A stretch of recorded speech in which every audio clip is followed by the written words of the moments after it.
തുടർ പഠനം അനന്ത സാധ്യതകൾ. ഈ പരിപാടിയിൽ ഇന്ന് വയനാടൻ ചെട്ടി സർവീസ് സൊസൈറ്റിയുടെ സഹകരണത്തോടെ നടത്തിയ ഏകത വിദ്യാഭ്യാസ സെമിനാറിൽ Wayanad diet lecturer doctor Manoj Kumar നടത്തിയ പ്രഭാഷണത്തിന്റെ രണ്ടാം ഭാഗം കേൾക്കാം. അന്ന് എഴുതിയൊരു കഥയാണ് ഞാനും ഒരു നല്ല കുട്ടിയാണ്.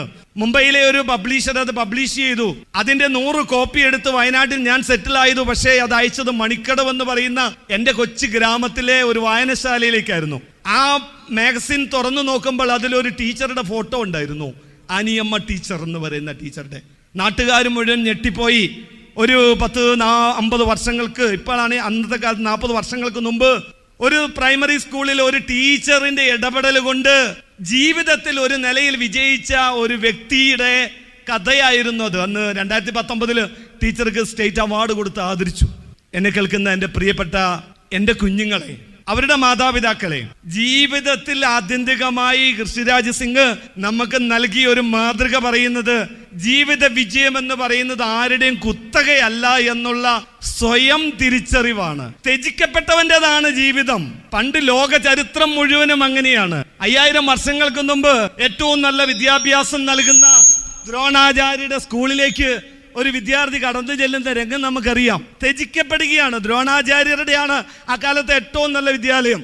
നമ്മുടെ ഈ കാലം പറഞ്ഞ ഇവിടുത്തെ ഏറ്റവും നല്ല ഇംഗ്ലീഷ് മീഡിയം പോലെ ഒരു സ്കൂള്. ദ്രോണർ പറഞ്ഞു, കടക്കപ്പുറത്ത് ഇത് ഞങ്ങൾ രാജാക്കന്മാരുടെയും ഞങ്ങള് VIP-കളുടെ സ്കൂളാണ്, നിങ്ങൾക്ക് അവകാശമില്ലെന്ന് പറഞ്ഞ കഥ നമുക്കറിയാം. എവിടെ പോയി? നീ ശൂതപുത്രനാണ്, നീ ആരുടേതാണ്? നീ താണ ജാതിക്കാരന്റെ അതിരഥൻ, ധൃതരാഷ്ട്രയുടെ കുതിരക്കാരനായ അതിരഥന്റെയും രാധയുടെയും വളർത്തുമോനാണ്. നീ പാണ്ഡവനല്ല എന്ന്, അല്ലെങ്കിൽ നീ VIP അല്ല, നീ ബ്രാഹ്മണനല്ല എന്ന് പറഞ്ഞ് അധിക്ഷേപിച്ച് ഇറക്കി വിട്ട പയ്യൻ. ജീവിതകഥ നമുക്കറിയാം, പരാജയപ്പെട്ടിട്ടില്ല. പിന്നീട് നമുക്കറിയാം പരശുരാമന്റെ അടുത്തുനിന്ന് നുണ പറഞ്ഞ് വിദ്യാഭ്യാസം നേടി. പരശുരാമന്റെ അടുത്ത് ഞാൻ ബ്രാഹ്മണനാണ്. പരശുരാമൻ പഠിപ്പിച്ചു, ആയുധ വിദ്യകളൊക്കെ പഠിപ്പിച്ചു. പക്ഷേ പരശുരാമൻ ആയുധവിദ്യയൊക്കെ പഠിപ്പിച്ച് ഒരിക്കലൊരു അബദ്ധം പറ്റി. പരശുരാമനെ മടിയിൽ കിടത്തി തന്റെ ഗുരുനാഥനെ താലോലിച്ചുകൊണ്ട് പരശുരാമൻ ഉറങ്ങുന്ന സമയത്ത് തന്റെ തൊടയിലൊരു വണ്ട് വന്ന് കുത്തിത്തൊളച്ചു. തന്റെ ഗുരുനാഥന്റെ ഉറക്കം നഷ്ടപ്പെടാതിരിക്കാൻ വേദന സഹിച്ച മനുഷ്യൻ ഇരുന്നു. പക്ഷേ ചോരയിറ്റിട്ട് പരശുരാമന്റെ ദേഹത്തേക്ക് എത്തിയപ്പോൾ പരശുരാമൻ ചാടി എണീറ്റു. അപ്പോൾ മനസ്സിലായി തന്റെ പ്രിയ ശിഷ്യനാണ് ഈ വേദന മുഴുവൻ സഹിച്ചത്. ശിഷ്യന്റെ മുഖത്ത് നോക്കി ഒറ്റ ചോദ്യം ചോദിച്ചു, നീ ബ്രാഹ്മണനല്ലല്ലേ? ഈ ഉന്നത കുലജാതന്മാർക്കൊന്നും ഇത്ര സഹിക്കാൻ പറ്റില്ല എന്ന് അന്നേ പരശുരാമന് മനസ്സിലായി. പേടിച്ച് പറഞ്ഞു, അല്ല, ഞാൻ ക്ഷത്രിയനാണ്. പ്രിയപ്പെട്ടവരെ, മറ്റൊരാളെ നമുക്കറിയാം. നിങ്ങൾ ആഗ്രഹിക്കുന്നുണ്ടെങ്കിൽ നമ്മൾ ഏവർക്കും വിജയിക്കാൻ പറ്റുമെന്നതിന്റെ ഏറ്റവും നല്ല തെളിവാണ് ഏകലവ്യന്റെ കഥ നമ്മളെ ഓർമ്മപ്പെടുത്തും. ഏകലവ്യനും ഇതുപോലെ ഏറ്റവും നല്ല സ്കൂളിൽ പഠിക്കാൻ ആഗ്രഹിച്ചു. മരക്കൊമ്പലിരുന്ന് ദ്രോണരെ പോലെ ഒരു വലിയ ഹെഡ് മാസ്റ്റർ അടിപൊളി സ്കൂൾ നടത്തുന്ന ആ സ്കൂളിൽ പഠിക്കാൻ ആഗ്രഹിച്ചു. ചെന്ന് ചോദിച്ചു, എടാ, നിന്നെ പോലെയുള്ള താന്ന വിഭാഗക്കാർക്ക് പഠിക്കാനുള്ള സ്കൂളല്ല ഇത്, അവിടെയും കടക്ക് പുറത്തെന്ന് പറഞ്ഞ് പുറത്താക്കി. വിട്ടുകൊടുത്തില്ല ഏകലവ്യൻ. ഏകലവ്യൻ തന്റെ കാട്ടിനുള്ളിൽ പോയി തന്റെ ഗുരുനാഥൻ അഭ്യാസം കാണിക്കുന്നതൊക്കെ മരക്കൊമ്പിലിരുന്നൊക്കെ കണ്ടുപഠിച്ച് സ്വയം പഠിച്ചെടുത്തു. ഗുരുവിന്റെ പ്രതിമയുണ്ടാക്കി ഗുരുവിനെ ആരാധിച്ചുകൊണ്ട് പഠിച്ച ഏകലവ്യന്റെ കഥ നമുക്ക് ഓർമ്മയുണ്ട്. ഒരിക്കൽ എല്ലാ ആയുധ വിദ്യയും നേടിക്കഴിഞ്ഞ ഏകലവ്യന്റെ അടുത്തേക്ക് അന്നത്തെ ഏറ്റവും വലിയ ആയുധ വിദ്യാഭ്യാസ വിദ്യാലയത്തിന്റെ ഹെഡ് മാസ്റ്റർ ആയിരുന്ന ദ്രോണരും തൻ്റെ ഏറ്റവും ഒന്നാമനായ ഫുൾ A+ കിട്ടുന്ന അർജുനനും കൂടെ കാട്ടിൽ പോകുന്ന കഥ നമുക്ക് ഓർമ്മയുണ്ട്. താൻ കാട്ടിലേക്ക് പ്രവേശിച്ചപ്പോൾ തൻ്റെ നേരെ കുറച്ചു വന്ന വേട്ടപ്പട്ടിയെ കൊല്ലുമെന്ന് പേടിച്ച് ഏകലവ്യൻ തൻ്റെ കയ്യിലുള്ള മായാജാലം അഭ്യാസം താൻ നിരന്തരം പ്രാക്ടീസ്. ഒരു പറ്റം അമ്പെടുത്ത് പട്ടിയുടെ വായിലേക്ക് എയ്യുന്ന രംഗങ്ങൾ നിങ്ങൾ പല കഥകളിലൂടെ അല്ലെങ്കിൽ പുരാണ കഥകൾ വായിച്ചിട്ടുണ്ട്. ഒരു പറ്റം അമ്പെടുത്ത് ഒരു പ്രത്യേക ആംഗിളിൽ അമ്പെയ്തപ്പോൾ പട്ടിയുടെ വായിൽ നിന്ന് ഒരു തുള്ളി ചോര ചീറ്റാതെ പട്ടിയുടെ വായടിപ്പിക്കാൻ പറ്റുന്ന രീതിയിലുള്ള ആയുധ വിദ്യ അഭ്യസിപ്പിച്ചു. ആ അഭ്യാസം കണ്ട് അന്തം വിട്ട ഗുരുനാഥൻ ചോദിക്കുകയാണ്, ആരാടാ നിന്റെ ഗുരു? മനസ്സിലാവുന്നുണ്ടോ? പറഞ്ഞു, ആരുമല്ല, അങ്ങാണ്.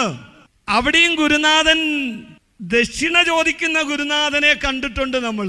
തൻ്റെ പാർഷ്വാലിറ്റി തൻ്റെ പ്രിയപ്പെട്ട ശിഷ്യനേക്കാളും മെച്ചമായി ഈ ലോകത്ത് ആരും ഉണ്ടാകരുതെന്ന് ശടിച്ച ഗുരുനാഥൻ ആ കൈ വിരൽ അമ്പെയ്യുന്ന ആ വിരൽ ദക്ഷിണ ചോദിച്ചു. അത് ഒരു മടിയില്ലാതെ മുറിച്ചു കൊടുത്തുകൊണ്ട് ഏകലവ്യൻ തൻ്റെ വിദ്യാഭ്യാസം പിന്നീട് തുടർന്നു. 5000 വർഷങ്ങൾക്ക് മുമ്പ് സ്വന്തമായി പഠിച്ചത് 2020-ലാണ്. 2020 നാഷണൽ എഡ്യൂക്കേഷൻ പോളിസി വന്ന പിന്നെയാണ് ഇന്ന് എൻ്റെ കുഞ്ഞുങ്ങൾ ഇത്രമാത്രം സന്തോഷത്തോടുകൂടിയും ആത്മവിശ്വാസത്തോടു കൂടി നിങ്ങൾ സ്വയം പഠിക്കുന്ന ഒരു പഠനമുണ്ടല്ലോ. എങ്ങനെയാണ് നിങ്ങൾ പഠിക്കുന്നത്? സ്വയം പഠിക്കും. ഞങ്ങൾക്ക് മാതാപിതാ ഗുരു ഒന്നും അല്ല ദൈവം. മാതാപിതാ ഗൂഗിളും ChatGPT-യും ജെമിനിയുമാണ് ഞങ്ങളുടെ ദൈവം എന്നൊക്കെ പറഞ്ഞ് നിങ്ങൾ പഠിച്ചുകൊണ്ടിരിക്കുന്ന ഈ കാലഘട്ടത്തിൽ നിങ്ങൾ വിചാരിക്കണ്ട ഇത് നിങ്ങളുടെ ഒരു സൗഭാഗ്യമായിട്ട് മാത്രം കിട്ടിയൊന്നുമല്ല. ഏകലവ്യൻ 5000 വർഷങ്ങൾക്ക് മുമ്പ് സ്വയം പഠിച്ചിരുന്നു. ഇവിടെ വളർന്ന ഓരോ തലമുറയും ജീവിതത്തിൽ വിജയിച്ചിട്ടുള്ളത് പച്ചയായ സത്യങ്ങളെ തിരിച്ചറിഞ്ഞ് നിങ്ങളുടെ ക്യാപ്ഷൻ വാക്കുകൊണ്ട് എന്തിന് പഠിക്കണം എന്നുള്ള ചോദ്യത്തിന് ഉത്തരം കണ്ടെത്തിയിട്ടാണ്. എൻ്റെ പ്രിയമുള്ള കുഞ്ഞുങ്ങളെ, നിങ്ങൾ ഈ സ്ക്രീനിൽ ഇടയ്ക്കിടയ്ക്ക് കാണുന്നുണ്ട്. എന്തിന് പഠിക്കണം, എങ്ങനെ പഠിക്കണം, എന്ത് പഠിക്കണം. അതിൽ എന്തിന് പഠിക്കണം എന്നുള്ള ആദ്യ ചോദ്യത്തിന് ഉത്തരം കണ്ടെത്തുമ്പോഴാണ് നിങ്ങളുടെ ജീവിതത്തിൽ നിങ്ങൾക്ക് പ്രചോദനം എന്ന് പറയുന്ന സാധനം ഉണ്ടാകുന്നത്. പ്രചോദനം മറ്റൊരാളിൽ നിന്നിങ്ങനെ വാരിക്കോരി തരുന്നതല്ല. നമ്മൾ ആദ്യത്തെ നിലനിൽപ്പിലേക്ക് ഞാൻ ഈ ഭൂമിയിൽ എന്തിന് ജീവിക്കണം, അതിൽ എൻ്റെ മാതാപിതാക്കൾ തന്നിട്ടുള്ള സപ്പോർട്ട് നമുക്കറിയാം. ഏതൊരു കുഞ്ഞും, ഞാൻ നേരത്തെ പറഞ്ഞു, ഒരു ജന്മശാബല്യം കൊണ്ടാണ് ജനിച്ചു വീഴുന്നത്. ജന്മശാബല്യം എത്രയേ ഉള്ളൂ. പണ്ട് ക്രിസ്ത്യൻ മിത്തോളജിയിൽ ഒരു സിൻ ഓഫ് ഒറിജിൻ ഉണ്ട്, ജന്മപാപം. എല്ലാ കുഞ്ഞുങ്ങളും ഭാവികളാണെന്നുള്ള ഒരു ധാരണ. പിന്നെ 10,000 വർഷങ്ങൾക്ക് ശേഷം ടാബുല റാസ എന്ന് ജോൺ ലോക്ക് എന്ന് പറയുന്ന ശാസ്ത്രജ്ഞൻ അത് തെളിയിച്ച പിന്നെയാണ് കുഞ്ഞുങ്ങളൊക്കെ ജനിക്കുമ്പോൾ അവർ പാവത്തിലൊന്നും അല്ലെന്നും അവരുടെയൊക്കെ ബ്രെയിനിൽ കൃത്യമായി വളരുവാനുള്ള കഴിവോടുകൂടിയാണ്. കുട്ടികൾ ഒരു ക്ലീൻ സ്ലേറ്റ് ആണ്, അവരുടെ ബ്രെയിനിലാണ് വളർച്ച ഉണ്ടാകേണ്ടതെന്നൊക്കെ തെളിയിച്ചത് പിന്നീടാണ്. എന്നെ കേൾക്കുന്ന എൻ്റെ പ്രിയമുള്ള കുഞ്ഞുങ്ങളെ, നിങ്ങളുടെയൊക്കെ ബ്രെയിനിൽ തിരിച്ചറിയേണ്ട ഒരു സത്യമുണ്ട്. മാതാപിതാക്കളോടൊരു ചോദ്യമാണ്. നമ്മുടെ കുഞ്ഞ് ജനിക്കുന്നതിന് മുമ്പേ തന്നെ അച്ഛനും അമ്മയും ആഗ്രഹിച്ചു നിങ്ങൾക്കൊരു കുഞ്ഞ് വേണം. ആ കുഞ്ഞിന് വേണ്ടി നിങ്ങളൊരു സെറ്റപ്പ് ഉണ്ടാക്കുന്നുണ്ട് വീട്ടിൽ. അമ്മയ്ക്ക് കൊടുത്തു, നല്ല ഭക്ഷണം കൊടുത്തു, നല്ല മെഡിസിൻ കൊടുത്തു, അയൺ ഗുളിക കൊടുത്തു, ഫോളിക് ആസിഡ് ഗുളിക കൊടുത്തു. അതോടൊപ്പം തന്നെ ആ കുഞ്ഞിൻ്റെ ബ്രെയിൻ വളർച്ചയ്ക്ക് ആവശ്യമായ എല്ലാ സാഹചര്യവും കുഞ്ഞിന് കൊടുത്തു. അങ്ങനെ 9 മാസം കഴിഞ്ഞപ്പോൾ കുഞ്ഞ് ജനിക്കുകയാണ്. ആ കുഞ്ഞ് ജനിക്കുന്ന ഒരു നിമിഷം ഒന്ന് ആലോചിച്ച് നോക്ക്. നേരത്തെ ഞാൻ പറഞ്ഞതുപോലെ നമ്മുടെ കുഞ്ഞുങ്ങൾക്ക് ഒരു അമ്മയും കുഞ്ഞും കിടന്ന് കരയുമ്പോൾ പുറത്ത് സന്തോഷിക്കുന്നു. ആ കുഞ്ഞിനെ വീട്ടിൽ കൊണ്ടുവരുന്നു. കുഞ്ഞിന് ആദ്യം മേടിച്ചു കൊടുത്ത കളിപ്പാട്ടം എന്തായിരുന്നെന്ന് അറിയാമോ? ആദ്യം കുഞ്ഞിന് മേടിച്ചു കൊടുത്ത കളിപ്പാട്ടം എന്താണ്? കിലുക്കി ആണോ? കിലുക്കി മേടിച്ച് കിട്ടിയിട്ടുണ്ട്. പണ്ട് കാലത്ത് ടെസ്റ്റിംഗ് ആയിരുന്നു. ഇങ്ങനെ കിലുക്കി കാണിക്കുമ്പോൾ കൊച്ചു നോക്കുന്നുണ്ടെങ്കിൽ കണ്ണ് കാണാം. കിലുക്കി കാണിക്കുമ്പോൾ കൊച്ച് ശ്രദ്ധിക്കുന്നുണ്ടെങ്കിൽ കൊച്ചിന് ചെവി കേൾക്കാം എന്നുള്ള ആദ്യകാലത്തെ ടെസ്റ്റിംഗ് ആയിരുന്നു. ആ കിലുക്കിയുടെ കളർ ഓർമ്മയുണ്ടോ? പച്ച, മഞ്ഞ, ചുവപ്പ് കടും കളറാണ്. കാരണം കുഞ്ഞിന് ആദ്യത്തെ 5-6 മാസക്കാലം പ്രൈമറി കളറേ കാണാൻ പറ്റുള്ളൂ. കാഴ്ച ശക്തി ഇല്ലാത്ത കുഞ്ഞുങ്ങളാ നിങ്ങൾ തിരിച്ചറിയണം. പെട്ടെന്നൊരു സുപ്രഭാതത്തിൽ നിങ്ങൾ വലിയ മഹാൻരഥന്മാരായിട്ടുണ്ടായതൊന്നുമല്ല. ഞങ്ങൾക്ക് 2 ലക്ഷം, മുതിർന്നവർക്ക് 2 ലക്ഷത്തിലധികം വൈവിധ്യമുള്ള കളർ കാണാൻ പറ്റുമെങ്കിൽ ചെറിയ കുഞ്ഞുങ്ങൾക്ക് 5 കളറേ ചെറുപ്പത്തിൽ കാണാൻ പറ്റുള്ളൂ. അതുകൊണ്ടാണ് പ്രീ പ്രൈമറി ക്ലാസ്സുകളൊക്കെ ശ്രദ്ധിച്ചിട്ടുണ്ടോ? കളറുകളുടെ എണ്ണം പിന്നീടാ കൂടി വരുന്നത്. അത് മനോഹരമായി കളർഫുൾ ആക്കുന്നു. വീട്ടിൽ നമ്മൾ കുഞ്ഞുങ്ങളെയും കൊണ്ട് ഹോസ്പിറ്റലിൽ നിന്ന് കുഞ്ഞ് വീട്ടിലെത്തുമ്പോൾ നമ്മൾ വീട്ടിൽ പെയിന്റ് അടിക്കാറുണ്ടല്ലേ? അച്ഛനും അമ്മയൊക്കെ കടും കളറുള്ള ഡ്രസ്സ് ഇട്ട് നിന്നാലാണ് കുഞ്ഞിന് ബുദ്ധിശക്തി കൂടുക. കുഞ്ഞിന് ബുദ്ധിശക്തി കൂടാൻ വേണ്ടി മറ്റേ കാശ്മീരിൽ നിന്നുള്ള പ്രത്യേക പൗഡറോ എന്തായിരുന്നു നമ്മൾ കഴിച്ചേ? എന്താണ് കുഞ്ഞിന് ബുദ്ധിശക്തി കൂടാൻ വേണ്ടി, കളർ കൂടാൻ വേണ്ടി കഴിച്ച പൗഡർ ഏതാ? ആ കുങ്കുമപ്പൂ ഒന്നും കഴിച്ചിട്ട് കാര്യമില്ല. കുഞ്ഞിന് മേടിച്ചു കൊടുക്കണ്ട. എറിക് എറിക്സൺ എന്ന് പറയുന്ന മഹാനായ ശാസ്ത്രജ്ഞൻ പറയുന്നുണ്ട്, നിങ്ങൾ കുഞ്ഞുങ്ങൾക്ക് കളിപ്പാട്ടങ്ങൾ മേടിച്ചു കൊടുക്കണം. അതിൽ തന്നെ പൊട്ടുന്ന കളിപ്പാട്ടമാണോ പൊട്ടാത്ത അടിപൊളി കളിപ്പാട്ടമാണോ നല്ലത്? പൊട്ടാത്ത അടിപൊളി കളിപ്പാട്ടം. അച്ഛൻ്റെ അഭിപ്രായം എന്താണ്? പൊട്ടുന്നതാണോ പൊട്ടാത്തതാണോ? പൊട്ടാത്ത കളിപ്പാട്ടം മേടിച്ചവരൊക്കെ അച്ഛനും അമ്മയും, പൊട്ടാത്ത കളിപ്പാട്ടം കൊടുത്ത മാതാപിതാക്കൾ മക്കള് തല്ലുകൊള്ളും എന്നാണ് എറിക് എറിക്സൺ എന്ന് പറഞ്ഞ മഹാനായ ശാസ്ത്രജ്ഞൻ പറഞ്ഞത്. പ്രിയപ്പെട്ടവരെ, അവര് വിവരിക്കുന്നത് എങ്ങനെയാണ്? നിങ്ങൾ മക്കൾക്ക് മേടിച്ചു കൊടുക്കേണ്ടത് പൊട്ടുന്ന കളിപ്പാട്ടമാണ്. ഇങ്ങനെ നിങ്ങൾ ഈ പൊട്ടുന്ന കളിപ്പാട്ടം മേടിച്ചു കൊടുക്കുമ്പോൾ ആ കളിപ്പാട്ടം ഒരു 6 മാസം കാലത്ത് ഈ കൊച്ചു തല്ലി പൊട്ടിച്ചെന്ന് വിചാരിക്ക്. നിങ്ങൾ വാരിക്കൂട്ടി പണ്ടേ പുറത്തു കൊണ്ട് കളയരുത്. ആ പൊട്ടിയ കളിപ്പാട്ടം എടുത്തു വെക്കണം. കൊച്ചിനൊരു 3.5 വയസ്സൊക്കെ ആകുന്ന കാലത്ത്, അമ്മയും കുഞ്ഞും തമ്മിൽ സംസാരിച്ചാൽ അവന് മനസ്സിലാകുന്ന കാലത്ത്, ഒരു വൈകുന്നേരം കുഞ്ഞിനാവശ്യമായ ഭക്ഷണമെല്ലാം കൊടുത്തിട്ട് കുഞ്ഞിനെ വിളിച്ചിരുത്തി കുഞ്ഞിനോടൊരു കാര്യം പറയണം. മോനെ, പണ്ട് നീ 6 മാസ പ്രായത്തിൽ പൊട്ടിച്ച കളിപ്പാട്ടോ ഇത് നന്നായിട്ട് വർക്ക് ചെയ്യുമായിരുന്നു. അങ്ങനെ ആ നിലത്ത് അമ്മയോ അല്ലെങ്കിൽ അച്ഛനോ ആരായാലും വേണ്ടില്ല, കുഞ്ഞിനോട് കഥയൊക്കെ പറഞ്ഞിട്ട് കുഞ്ഞിന്റെ കയ്യിൽ ഒരു പശയൊക്കെ എടുത്ത് വെച്ച് കൊടുത്തിട്ട് ഇവനോട് ഒട്ടിക്കാൻ പറയുക. കുഞ്ഞിന്റെ ആ കുഞ്ഞി വിരൽ കൊണ്ട് തന്റെ ബ്ലഡിന്റെ ബ്ലഡും മാംസത്തിന്റെ മാംസവും മജ്ജിയുടെ മജ്ജിയുമായ ഈ പൊന്നോമനയുടെ കയ്യിലേക്ക് പശ എടുത്ത് വെച്ച് കൊടുത്തിട്ട് ഇവിടെ ഒട്ടിക്കാൻ പറയുന്നു, ഇന്ന സ്ഥലത്ത് ഒട്ടിക്കാൻ പറയുന്നു. അങ്ങനെ ആ കൊച്ചു തന്നെ ആ കളിപ്പാട്ടം അമ്മ അച്ഛന്റെ ഡയറക്ഷനിൽ അത് ഒട്ടിക്കുന്നു.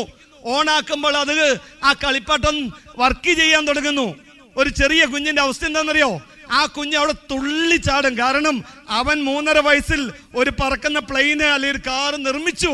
പ്രിയപ്പെട്ട കുഞ്ഞുങ്ങളെ, രക്ഷകർത്താക്കളെ, ആ കുഞ്ഞ് 3.5 വയസ്സിൽ അവന്റെ അമ്മ അല്ലെങ്കിൽ അച്ഛൻ അവന്റെ തലയിൽ എഞ്ചിനീയറെ സൃഷ്ടിച്ചു കഴിഞ്ഞു. അവൻ 4 വയസ്സാകുമ്പോൾ ആ എഞ്ചിനീയറിംഗിന്റെ അറിവ് സ്കീമ അത് വളരും. 10 വയസ്സാകുമ്പോൾ അവന്റെ എഞ്ചിനീയറിംഗിന്റെ സ്കീമ വീണ്ടും വളരും.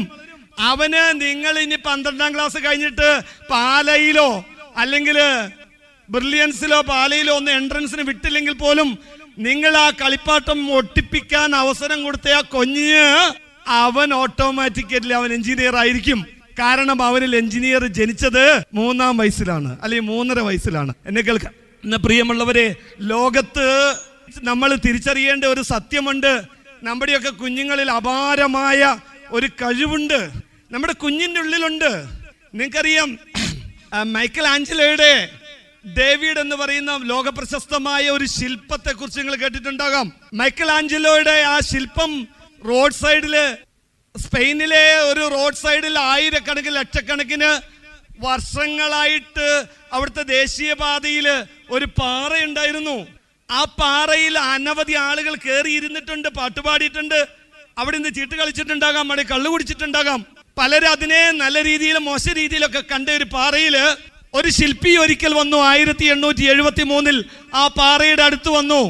ആ ശില്പി ആ പാറയെ ദാവീദും ഗോലിയാത്തിന്റെയും ബൈബിളിലെ കഥയിലെ ആ ദാവീദിനെ സൃഷ്ടിച്ചു ആ പാറ കൊണ്ട്.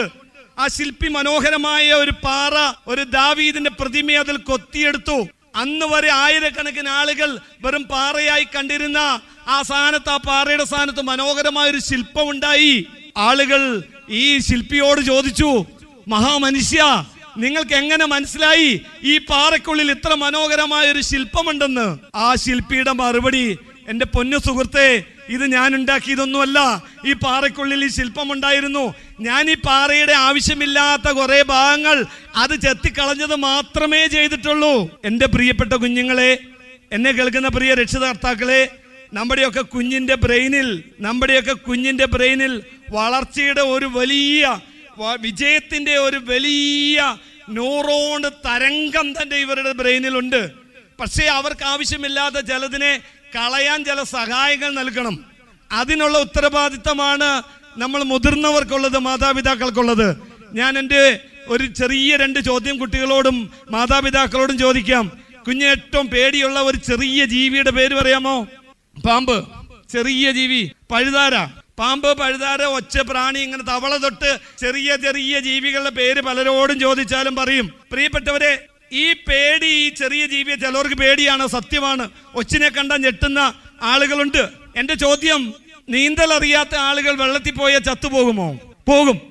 നീന്തൽ അറിയാത്ത ആളുകൾ വലിയ വെള്ളത്തിൽ പോയ ചത്തുപോകുമോ? പ്രിയപ്പെട്ടവരെ, ഉത്തരവ് ഇത്രയേ ഉള്ളൂ. നീന്തൽ അറിയാത്ത ആളുകൾ വെള്ളത്തിൽ പോയി ചത്തുപോകും. പക്ഷേ ഒച്ച്, നിങ്ങൾ പറഞ്ഞ പഴുതാര, പ്രാണി, പുഴു, പാറ്റ, ഉറുമ്പ്, ഈ പറയുന്ന ഒരു ജീവിയും വെള്ളത്തിൽ പോയി ചത്തുപോകില്ല. അവയെല്ലാം നീന്തി കയറി വരും. ഒരു വിരോധാഭാസം. ബുദ്ധിയുടെ മകുടമായ 8500 കോടി ന്യൂറോണുകൾ കൊണ്ട് ബ്രെയിൻ സൃഷ്ടിക്കപ്പെട്ട ലോകത്തിലെ ഏറ്റവും പവർഫുള്ളായ ഒരു ജീവി മാത്രം ചത്തുപോകും. കാരണം എന്താണെന്നറിയോ?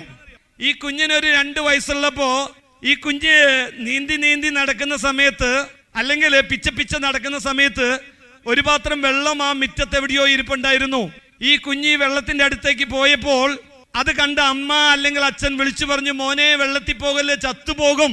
അന്ന് കുഞ്ഞിന്റെ ബ്രെയിന് റെക്കോർഡ് ചെയ്തു വെള്ളത്തിൽ പോയാൽ ചത്തുപോകുമെന്ന്. പ്രിയപ്പെട്ടവരെ, പാമ്പിന്റെയും പഴുതാരയുടെയും പ്രാണിയുടെയും പട്ടിയുടെയും പൂച്ചയുടെയും ഒരു അമ്മയും അല്ലെങ്കിൽ ഒരു അച്ഛനും ഈ കുഞ്ഞുങ്ങളോട് പറഞ്ഞില്ല നിനക്ക് ചത്തുപോകുമെന്ന് പറയാത്തത് കൊണ്ട് അവയൊക്കെ വെള്ളത്തിൽ പോയാൽ നീന്തി കയറി വരും. നിങ്ങളെ പേടിപ്പിച്ചതാരെ? ഇരുട്ടിനെ പേടിയാ. എൻ്റെ മോനോട് ഞാൻ ചോദിച്ചപ്പം അവൻ പറഞ്ഞു, എനിക്ക് ഇരുട്ടിനെ പേടിയുണ്ട്. എനിക്ക് പാമ്പിനെ പേടിയുണ്ട്, എനിക്ക് ഇന്ന ജീവിയെ പേടിയുണ്ട്. ആരാണ് പേടിയുണ്ടാക്കിയത്? ആരാണ് യക്ഷികളെ സൃഷ്ടിച്ചത്? ഒരു മാതാപിതാക്കളും കാണാത്ത യക്ഷി, മലയക്ഷി, ഗുളികൻ, പനയക്ഷി. പനയൊക്കെ കുറെ വെട്ടിയതോടുകൂടി കുറെ യക്ഷികളൊക്കെ തീർന്നിട്ടുണ്ട്. പണ്ടത്തെ പോലെ പറമ്പൊന്നും ഇല്ലാത്തതുകൊണ്ട് പനയക്ഷിയൊക്കെ കുറഞ്ഞു. ചുറ്റും വൈദ്യുതി കാലുകളൊക്കെ റോഡ് സൈഡിലൊക്കെ വന്നതോടുകൂടി കുറെ യക്ഷികളുടെ എണ്ണം കുറഞ്ഞിട്ടുണ്ടെങ്കിലും നമ്മുടെ കുട്ടികളുടെ ഉള്ളിൽ അരിശിതാവസ്ഥ, പോരായ്മ, പേടി, വിജയിക്കുമോ എന്നുള്ള സംശയം ഇപ്പോഴും ജനിക്കുകയാണ്. അതിന് മാതാപിതാക്കൾക്ക് വലിയൊരു പങ്കും കൂടിയുണ്ട്. പ്രിയപ്പെട്ടവർ, അത് തീർത്ത ഈ പരിപാടിയിൽ നിന്ന് ശ്രോതാക്കൾ കേട്ടത് ബത്തേരിയിൽ വെച്ച് നടത്തിയ ഏകതാ വിദ്യാഭ്യാസ സെമിനാറിൽ Wayanad diet lecturer doctor Manoj Kumar നടത്തിയ പ്രഭാഷണത്തിന്റെ 2ാം ഭാഗമായിരുന്നു. ഈ പ്രഭാഷണത്തിന്റെ 3ാം ഭാഗം നാളെ ഇതേ സമയം കേൾക്കാം. തുടർ പഠനം, അനന്ത സാധ്യതകൾ.